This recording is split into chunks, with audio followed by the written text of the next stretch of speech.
Salut à tous, c'est TokenVaders. Aujourd'hui, on se retrouve dans un sujet un petit peu technique. On va voir une analyse sécurité réalisée par l'équipe de Ledger sur le portefeuille Trésor. Allez, c'est parti!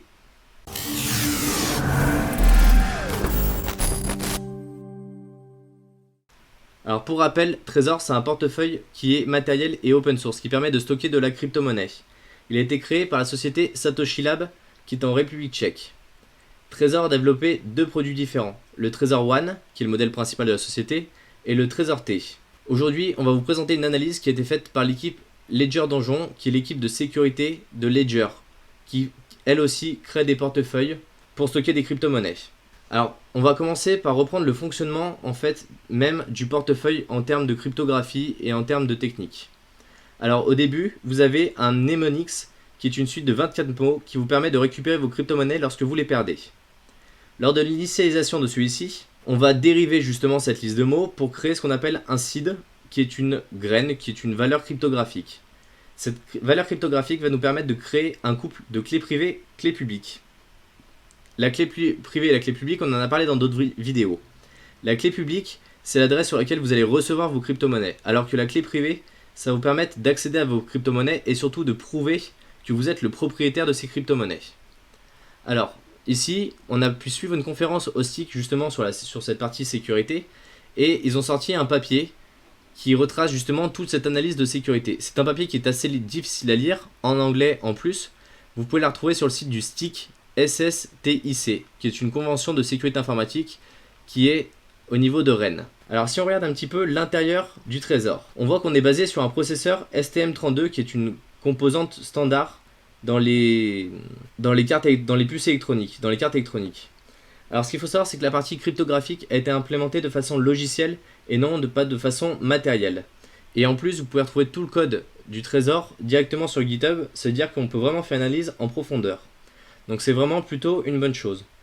Alors, comme je vous le disais plus tôt, l'équipe Ledger Donjon, qui est l'équipe de sécurité de la société Ledger, a voulu faire une attaque contre le code PIN qui permet d'accéder aux crypto-monnaies et avec un type d'attaque assez particulier qui s'appelle le Side Channel Attack. Le Side Channel Attack, c'est une attaque qui consiste à observer et exploiter une dépendance entre une grandeur physique que l'on peut observer. Alors, c'est assez barbu comme définition, mais en gros, tout simplement, vous allez voir la consommation électrique du courant en fonction des actions que vous allez réaliser, ou l'émanation électromagnétique, ou même le temps de calcul. Si vous avez un temps de calcul qui est plus long en fonction des numéros que vous allez rentrer par exemple sur le code PIN, vous allez pouvoir en déduire le bon code PIN. Alors, ici, on regarde un petit peu comment ils ont pu faire. Alors, pour pouvoir faire cette analyse de Side Channel Attack, ils ont pris un oscilloscope qui est un matériel qui permet de visualiser les signaux électroniques. Ils l'ont branché directement sur le Trésor et ils l'ont connecté à un ordinateur pour pouvoir justement analyser et voir un petit peu les résultats que ça pouvait donner. Ici, on peut voir directement le branchement qu'ils ont fait sur la carte, c'est assez impressionnant et c'est vraiment pas facile. Alors, ils ont commencé en premier temps par analyser un petit peu le code directement et la manipulation des pins, donc des numéros qui sont rentrés lors de l'authentification du code PIN. Ils ont pu s'apercevoir qu'il y avait une première problématique, c'est que chaque numéro est analysé de façon totalement séparée. C'est pas tous les numéros qui sont analysés de façon globale. Donc ce qu'ils ont fait, ils ont commencé par faire une première phase d'apprentissage pour comprendre comment le PIN il était manipulé au niveau de la mémoire et au niveau de la consommation de courant. Donc ils ont pu voir à certains moments que ça consommait plus de courant quand on rentrait un certain numéro et ça consommait moins quand on rentrait un autre numéro. Ils ont aussi pu voir à quel moment dans le temps les pins étaient manipulés. Par exemple ici la courbe jaune c'est le pin numéro 1. Après sur la verte c'est le pin numéro 2, le rouge la pin numéro 3 et le violet le pin numéro 4. Ce qui a permis de se focaliser et de pouvoir trouver exactement à quel moment justement les pins étaient manipulés.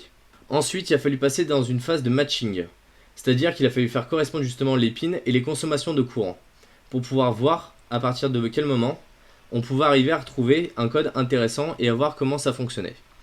Alors pour ça, voilà, ils vous expliquent exactement toute la technique et toute l'implémentation. C'est quelque chose qui est relativement compliqué, mais en gros ce qu'ils sont arrivés à faire, c'est qu'ils sont arrivés à retrouver un code PIN valide après 11 tentatives. C'est-à-dire que le Trésor One bloque à partir de 16 tentatives. Si vous rentrez 16 fois un mauvais mot de passe, il bloque totalement le portefeuille pour éviter que quelqu'un puisse voler la crypto-monnaie qu'il y a dedans. Et eux, en prenant un nouvel appareil qu'ils ne maîtrisaient pas, ils sont arrivés à trouver le code PIN directement à partir de 11 tentatives. Donc ici, on peut voir les différentes phases de matching avec les endroits où ils ont trouvé. Donc ils sont aperçus de plusieurs choses. C'est qu'en rentrant certains codes par défaut, ils pouvaient arriver à voir, en fonction des traces électromagnétiques, quels étaient ou non les numéros qui étaient enregistrés dans le code PIN directement du trésor. Et ce qu'ils ont fait, c'est que pour eux, c'était trop long d'avoir 11 tentatives, donc ils ont essayé vraiment d'optimiser. Et ils ont constaté qu'en entrant le PIN par défaut de 4 x 5, donc 5, 5, 5, 5, ça leur donnait un maximum d'informations dès les premières tentatives, et du coup, en moyenne, ils arrivaient à récupérer un code PIN valide à partir de 4,8 tentatives. Donc c'est vraiment assez impressionnant et assez énorme ce qu'ils ont fait, parce que c'est vraiment très complexe et c'est vraiment très compliqué. Donc voilà, on voit que les zones de couverture jaune sont beaucoup plus impressionnantes, avec des possibilités qui sont vraiment très intéressantes. Ils ont fait une conférence qui dure à peu près 20-25 minutes en français. Donc je vous laisse aller la voir, elle est sur le site du STIC, pareil, où ils vous expliquent toute la technique que j'ai essayé de vous expliquer de façon assez simple et assez globale. Mais eux, leur objectif, c'était pas juste de prouver que Trezor était moins bon que Ledger. C'était vraiment pas leur idée. Donc ce qu'ils ont fait, c'est qu'ils ont contacté directement les équipes de Trezor One et leur ont expliqué justement comment faire pour arriver à récupérer ces informations. Et du coup, Trezor One a réagi assez rapidement. Et ils ont implémenté d'autres fonctions cryptographiques, cette fois qui ne sont pas réversibles, et qui évitent à un attaquant de pouvoir faire cette attaque. Donc c'est vraiment une bonne chose. Et du coup, ils ont encore amélioré des produits qui ne sont pas forcément les leurs. Mais ils veulent vraiment arriver à créer un écosystème qui soit sécurisé pour les crypto-monnaies pour vraiment que le grand public puisse y aller. Ce qu'il faut savoir, c'est que Ledger Donjon travaille aussi bien sûr sur les produits Ledger, et toutes ces vulnérabilités qu'ils ont pu appliquer, ils les ont déjà corrigées sur les portefeuilles Ledger. C'est pour ça qu'aujourd'hui, nous, on vous conseille vraiment de stocker vos crypto-monnaies sur des portefeuilles Ledger. On vous met un lien dans la description. Le Ledger S, ça coûte une cinquantaine d'euros, le Ledger X, ça coûte une centaine d'euros, mais aujourd'hui, c'est indispensable si vous voulez stocker vos crypto-monnaies de façon sécurisée. Vraiment, je vous les recommande, c'est simple d'utilisation et c'est indispensable. Ne laissez pas vos crypto-monnaies sur des plateformes où on les a vues trop souvent piratées. J'espère que cette vidéo n'a pas été trop compliquée, que vous avez pu comprendre au moins dans les grandes lignes comment ils avaient fait, voir un petit peu comment ça pouvait se passer à l'intérieur aussi d'un portefeuille en termes de cryptographie. Mettez des commentaires si vous avez des questions, j'y répondrai avec un grand plaisir. Mettez un pouce bleu, abonnez-vous à notre chaîne YouTube, partagez la vidéo si elle vous a plu, et surtout, on se retrouve dans une prochaine vidéo. Salut!